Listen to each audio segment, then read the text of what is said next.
Estamos de volta ao vivo com o programa Entre Dois Mundos. Você estava sentindo a nossa falta e a gente já sentindo a sua falta também, é claro, não é? Somos humildes, não é? Mas é o carinho que a gente tem por todos vocês. Matheus Oliveira pelo YouTube, Gilberto. De que maneira podemos sair dos campos das sensações? Como encontrar a verdadeira felicidade? Conhece-te a ti mesmo. É o primeiro caminho. Nós não podemos viver do culto exterior. Ele tem que ser interior. Culto significa a busca do espírito, da inteligência por si mesmo. Qual é a minha posição no mundo? Nós não estamos proibidos de ter sensações. É porque ela é o primitivismo dos sentimentos, do amor. O que se deve é dosar nessa limitação. Quando estou cheio de mim, o exterior não me agrada. Não é uma questão de depressão, é uma questão de felicidade particular, embora a felicidade não é deste mundo. Nós encontramos pessoas paupérrimas, com um olhar brilhante, dando um bom dia nos estacionamentos, debaixo das pontes, nas palafitas. Encontramos gente no palacete, com tudo que tem, com um olhar circunspecto enquanto fechado. Por quê? Está vazio de si. Então a felicidade é uma busca íntima. O mundo de hoje não pode nos dar. Porque ela não é deste mundo, ela é do ser que habita o corpo que está neste mundo. Quando eu começo a me conhecer, que eu busco a verdade que há em mim, fico liberto dessas dificuldades. Aí passo a fazer usufruto do que está na minha volta, da melhor forma possível, com um olhar sereno e um semblante alegre, distribuindo alegria para todo mundo. E faça disso um projeto, né? Um projeto de vida, com foco, sem perder o foco também. Então, todos os dias, por isso Santo Agostinho nos diz, né? Todos os dias, faça aquele mapa, aquele diário, do que eu fiz hoje, como eu posso melhorar, como eu posso mudar, né? Quais foram as atitudes que me incomodaram e a partir daí, desse projeto, a gente a longo prazo vai mudando e vai encontrando a felicidade nas coisas pequenas, né? Pois é. A felicidade é um ponto de chegada? É um porto seguro? Ou é uma caminhada? Felicidade é o destino. Por isso que nós aprendemos com instinto, salgado, doce, frio, quente, noite, dia. Depois passamos aí a elaborar as sensações, procuramos os gourmets, os melhores restaurantes, né? E começamos a mudar o cardápio, não é isso, Fabiano? Depois nós começamos a ficar felizes só com a brisa no nosso rosto ou a temperatura do sol nos acalentando em determinado horário.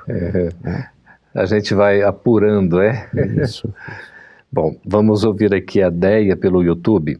Ao desencarnar, Fabiane, mantemos os aspectos físicos da última encarnação ou podemos voltar a ter aspectos de outras encarnações? O que a literatura nos mostra é que de imediato, né, normalmente a gente mantém realmente a aparência da última encarnação.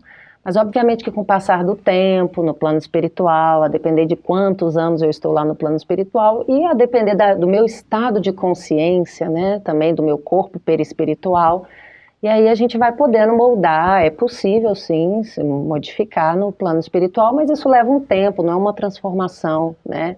Para o bem e para o mal, porque nós também temos exemplos difíceis na literatura espírita de espíritos que ficaram tão arraigados no mal ou nos prazeres, nos tesouros mundanos, que acabam inclusive se deformando, perdendo a forma humana.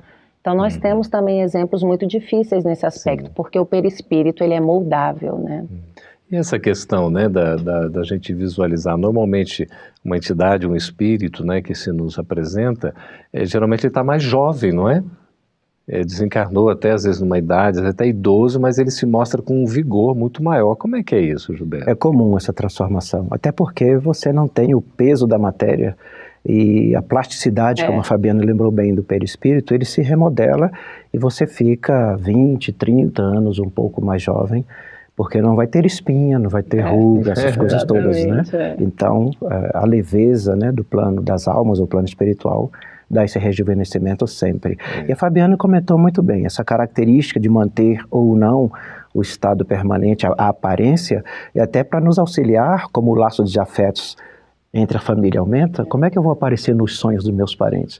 Porque muita gente acha que sonhou com quem morreu. Não, nós somos de encontro ao parente que lá se encontrava e batemos um papinho com ele. Então tem que manter a mesma característica. Né? Que beleza, né? A gente vai, se desprende, encontra, conversa, né? Depois se lembra um pouco, não é? Quando pouca volta. Coisa. E quando o familiar é muito próximo, né? Fica aquela saudade, aquele gostinho de quero mais, né? E daí, inclusive, a possibilidade de, por meio de orações, né, a gente reencontrar esse ser querido em outras noites, né? Uhum. É tão bom a gente estar conversando, né? O Lúcio, pelo Facebook, ele diz assim: olá, os desencarnados veem a gente aqui, por exemplo, os nossos familiares. Acho que é no sentido que os familiares desencarnados, eles veem a gente, né, aqui encarnados ainda. Bem, e podem ficar, inclusive, bastante entristecidos com o que estamos fazendo, né? Oh, meu Deus. Há um filme que eu acho sensacional, Os Outros, né? E que mostra um enfoque também dos desencarnados, né? O filme é surpreendente justamente por isso, porque ao final o enfoque está nos desencarnados. Nicole Kidman, né? Os outros são eles, Os outros são eles, né? Ou nós, né? Enfim, dentro dessa interação constante entre os dois mundos. E realmente eles nos acompanham, certamente que sim, né? E vibram por nós também, pelo nosso crescimento, porque eles sabem que viver aqui na matéria também não é fácil, né? É um alento para nós? É um alento, né? E voltando, como a nossa escola é cristã, Paulo de Tarso deixa bem claro isso, né? Uma nuvem de testemunhas nos acompanham. Eu tenho laços de afeto, elos de corrente. Se eu tenho relacionamentos conflituosos e tenho dependências com esses relacionamentos, são essas criaturas que me acompanham. Se meus laços de afeto são equilibrados, tenho muito carinho com um grupo de pessoas e finquei raiz naquele espaço, essas pessoas vão nos acompanhar. Inclusive, podem até nos proteger em alguns instantes, nos intuindo a mente, e com nosso orgulho e vaidade achamos que aquele pensamento é nosso. Que ideia maravilhosa que eu tive!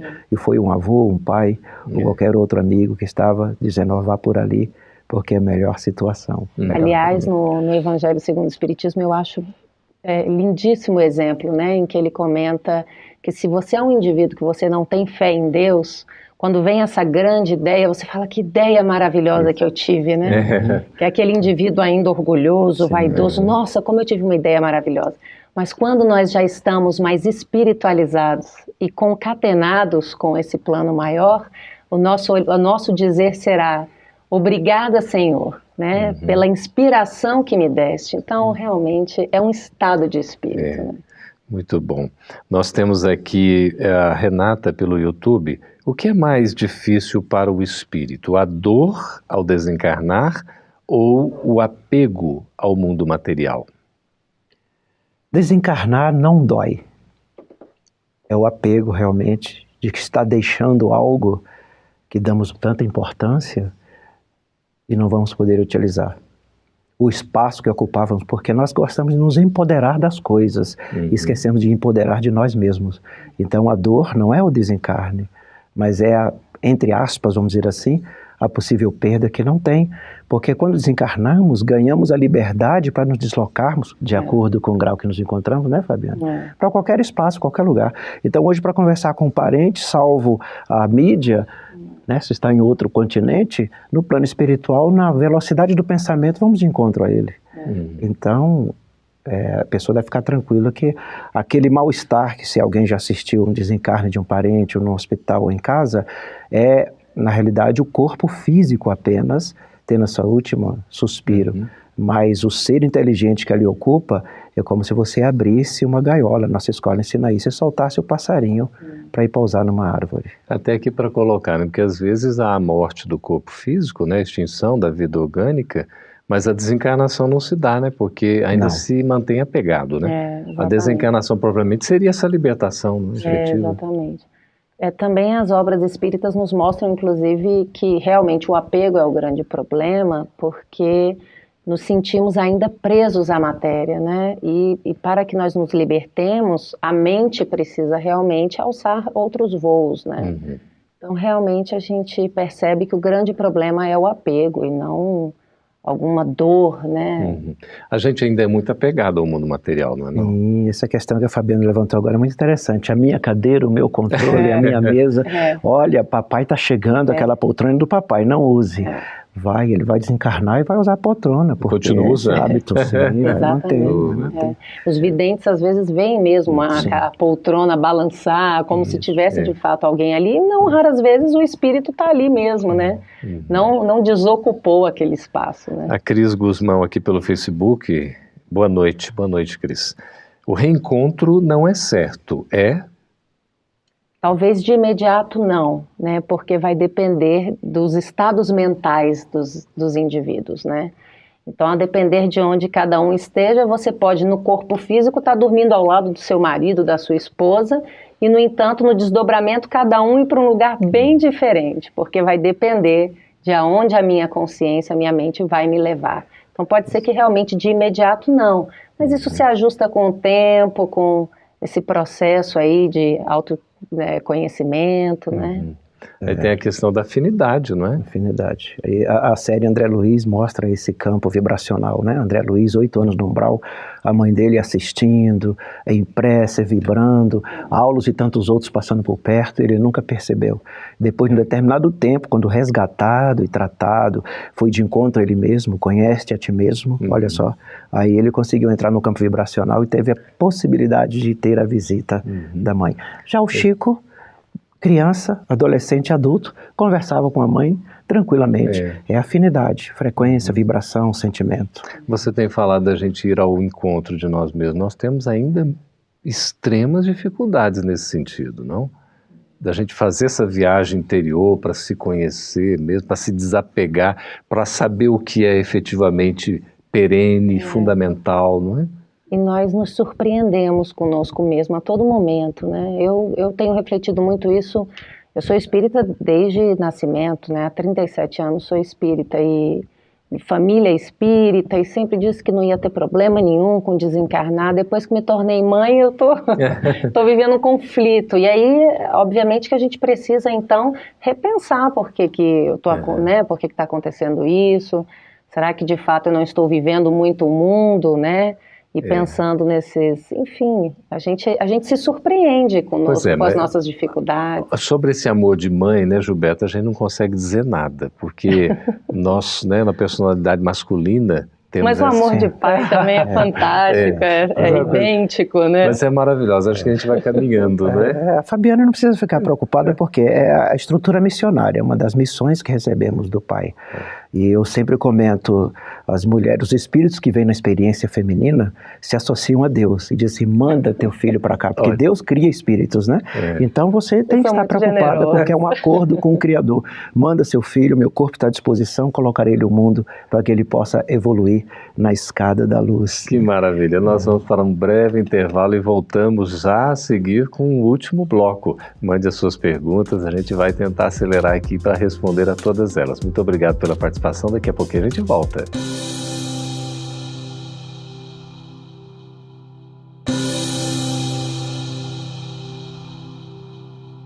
Estamos de volta ao vivo com Entre Dois Mundos, conversando sobre imortalidade da alma. Estávamos aqui no intervalo falando como é importante, né, esse assunto e tantas perguntas, tantos interesses que existem para a gente poder conversar. Isso é muito bom, a gente fica muito satisfeito com a participação do público para demonstrar exatamente que é um assunto muito atual, né? Nós temos aqui Mateus pelo YouTube. Qual a importância da humildade em nossa caminhada? Como conquistá-la? De novo, é realmente um grande projeto de vida e talvez pouco a pouco ir se desapegando daquilo que inclusive exacerbe o orgulho, né? Tá aí um projeto difícil, porque estar atento também às nossas atitudes, né? Será que eu não quero o aplauso do mundo? A gente às vezes lembra muito também daquela passagem de Jesus com o fariseu e o publicano, e enquanto um orava em voz alta, ó Senhor, né, eu estou aqui, o outro orava baixinho, e aí qual realmente teve o verdadeiro reconhecimento? Então isso é um trabalho hercúleo aí, e que depende de cada um de nós. Né? Gilberto, o Antônio Neto pelo YouTube pergunta qual seria o primeiro passo para começarmos a vivenciar desde já a imortalidade da alma? Bom, o tópico nós começamos falando sobre isso, o chamado desapego. Tem um texto que ele pode procurar de Humberto de Campos, tem uma obra que é chamada No Roteiro de Jesus, lá ele assina como Irmão X, e ele ensina treino para a morte. Mas não é a morte de você sair desta vida, mas é a morte das coisas materiais, né? Da gente saber se alimentar, saber conduzir o nosso relacionamento com os filhos, com a esposa, com os amigos, e aí começarmos a nos reestruturar. E é possível, sim, já alcançar uma espiritualização ou espiritização já no plano físico, sem nenhum problema. Desde agora. Uhum. É um exercício, né, grande esse do desapego. O Edson Menezes pelo YouTube, Fabiane, pergunta: como encontrar leveza para viver nessa vida tão material, tão difícil de ser vivida a cada dia? Confesso que a doutrina espírita nos acalenta a alma um pouco, mas é difícil. Primeiro temos que estar atentos àquilo que estamos dando valor, né? Hoje em dia também com acesso à grande mídia, se nós não prestarmos atenção, nós só estamos lendo tragédias, dificuldades, né? Isso também nos torna pessimistas, isso dificulta o processo. Então nós temos que ser grandes otimistas, eu digo muito isso, né? Isso vai acabar refletindo no nosso relacionamento no trabalho, em família. Nós temos que achar que tudo vai dar certo no final, né? Eu digo sempre que o lema é esse: tudo vai dar certo no final. E dá mesmo, porque Deus está conosco e a bondade certamente vai chegar ao seu objetivo. Então é isso, é ser um grande otimista e dar valor às coisas do belo, do bom, né? Deixar o campo da maldade, não reverberar o mal e dar acesso mais para que as coisas boas fluam. E também ir passo a passo, né? Sim, um dia de cada vez e dentro dos nossos limites, respeitando as nossas condições, porque queremos muitas vezes nos portar como Deus, como um Criador, como uma grande inteligência. Nós estamos no início da inteligência da humanidade enquanto espíritos em evolução, né? Mais na frente encontraremos conhecimentos e ciências muito mais adiantados do que isso.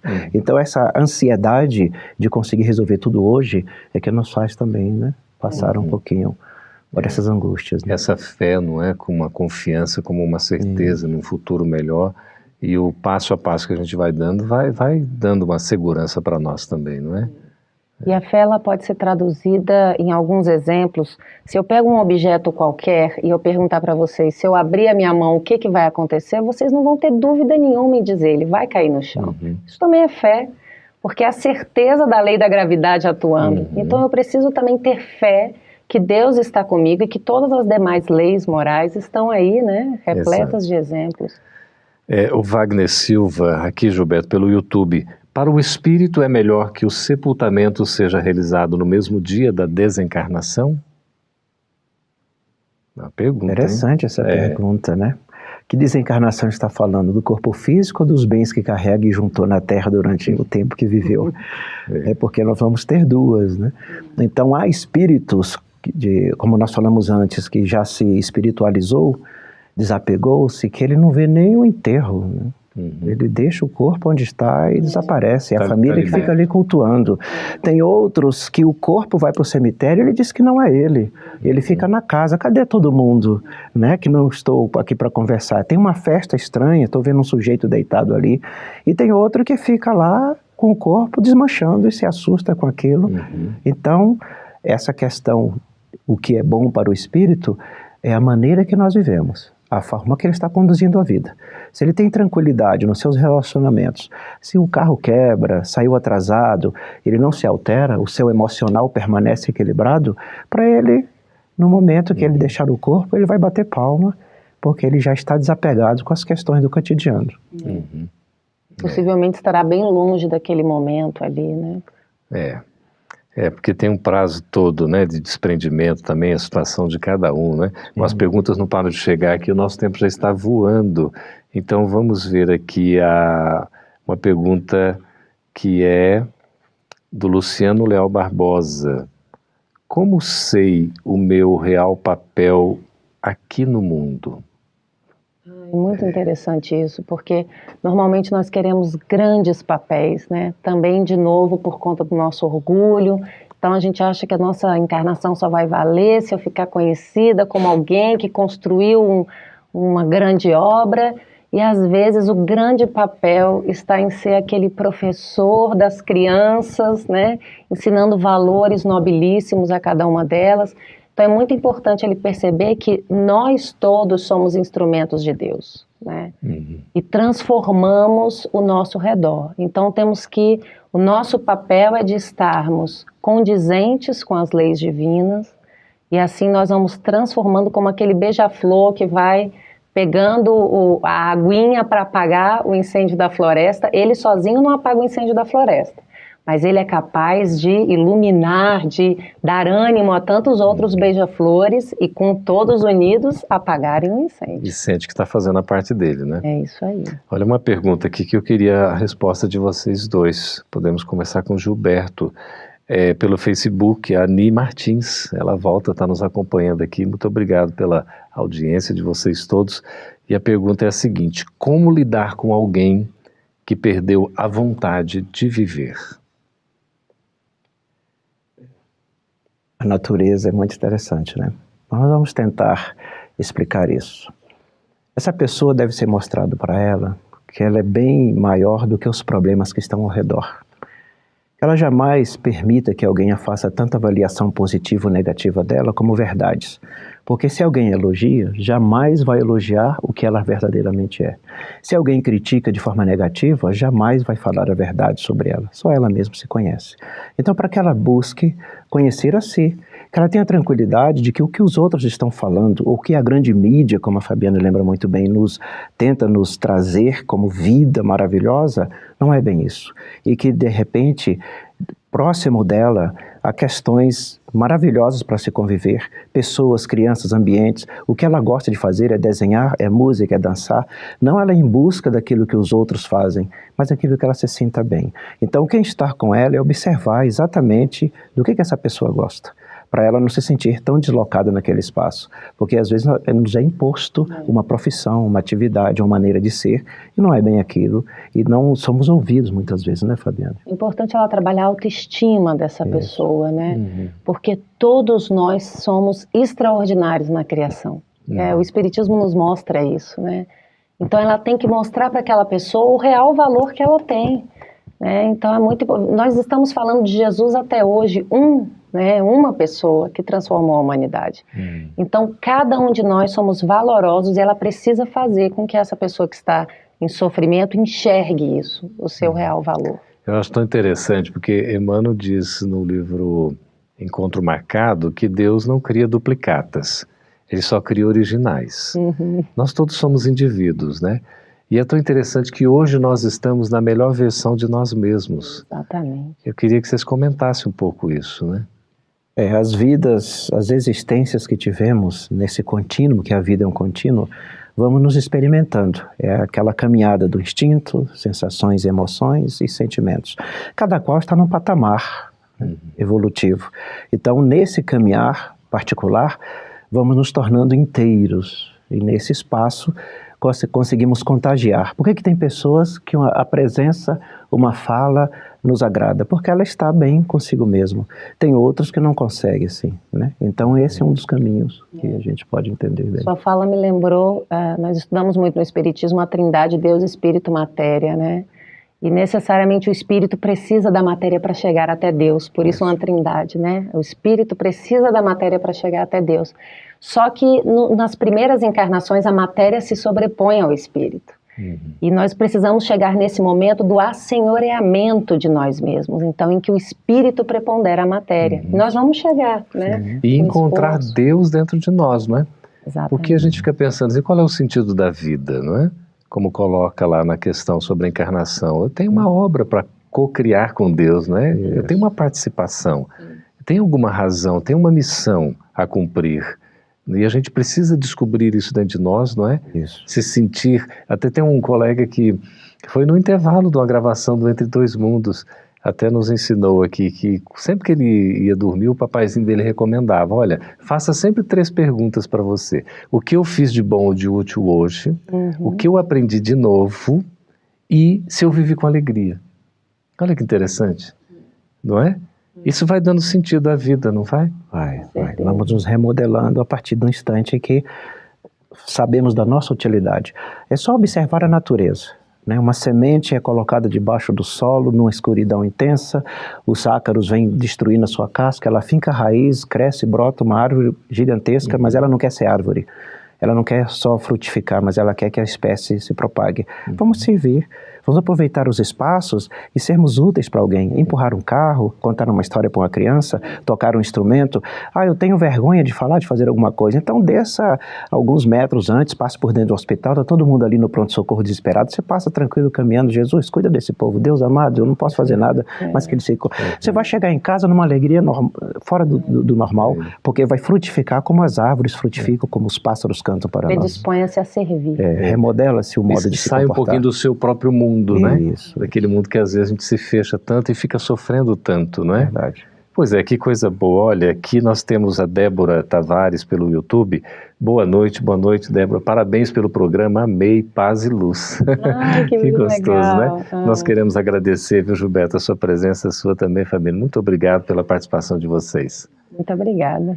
E queremos também agradecer a sua contribuição, as perguntas, as sugestões que você nos encaminhou. É um prazer muito grande estar contando com a sua companhia e trabalhando com temas tão importantes. Vamos seguir confiantes, com essa fé convicta, a certeza de que o futuro vai ser melhor, e a gente começa desde agora fazendo a nossa parte, passo a passo. Não estamos sozinhos, Deus está conosco, Jesus é o nosso mestre e nós temos ainda um amigo espiritual que nos acompanha. Que Jesus, que Deus, que esse amigo espiritual nos abençoe a todos. Até o próximo Entre Dois Mundos.